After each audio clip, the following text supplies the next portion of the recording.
Assalamualaikum warahmatullahi wabarakatuh. Perkenalkan, saya Dinda. Perkenalkan, nama saya Naomi. Kami akan berdiskusi tentang evolusi. Din, kamu sering dengar tidak teori Darwin yang mengatakan kalau manusia itu berasal dari kera?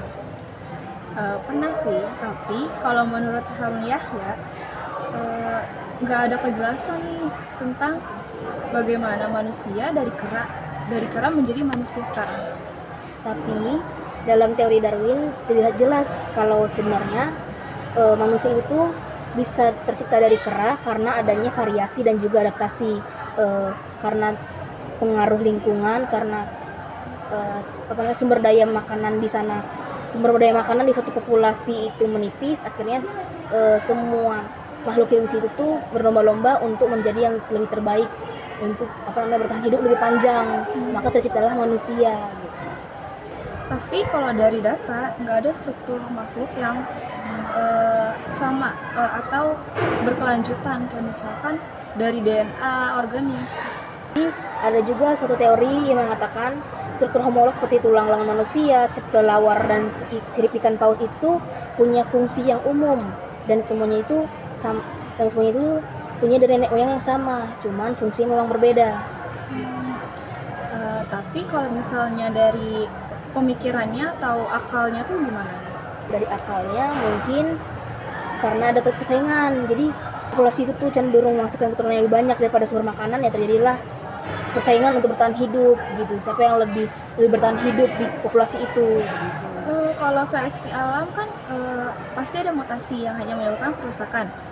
Jadi kalau misalkan melalui seleksi alam itu pasti ada kerusakan atau variasi spesies yang berbeda-beda gitu. Kayak misalnya menciptakan genetik baru dan yang lainnya. Gimana ya? Kalau itu berarti embrio setiap vertebrata itu semuanya adalah tahap awal. Ya, sementara sama DNA dan protein itu tuh mendukung hubungan evolusi yang erat gitu. Kalau misalnya jenis makhluk hidup kan diciptakan secara terpisah dan tidak berasal dari nenek moyang yang sama, itu gimana? Itu terjadi karena adanya variasi.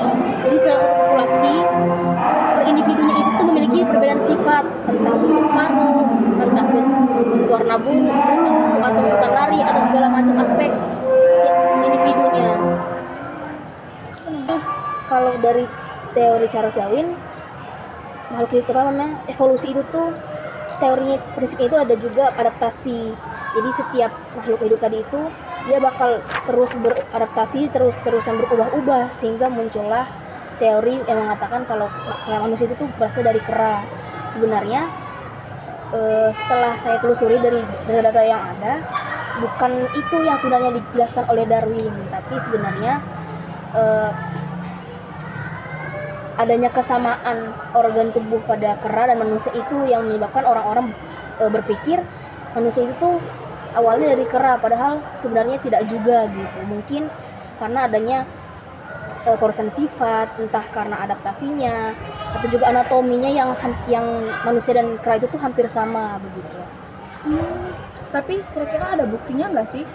Karena menurut Harun Yahya, selama ini tidak ada bukti yang menjelaskan kalau misalnya kera ini menjadi manusia. Karena pertama, nggak ada tulang berulang yang menjadi peralihan dari kera ke manusia.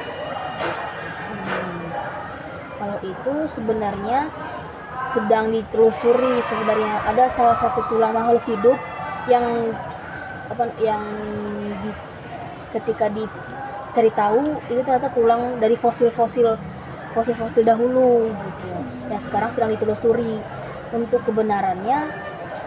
Mungkin orang-orang sudah beberapa banyak yang menentang teori ini gitu.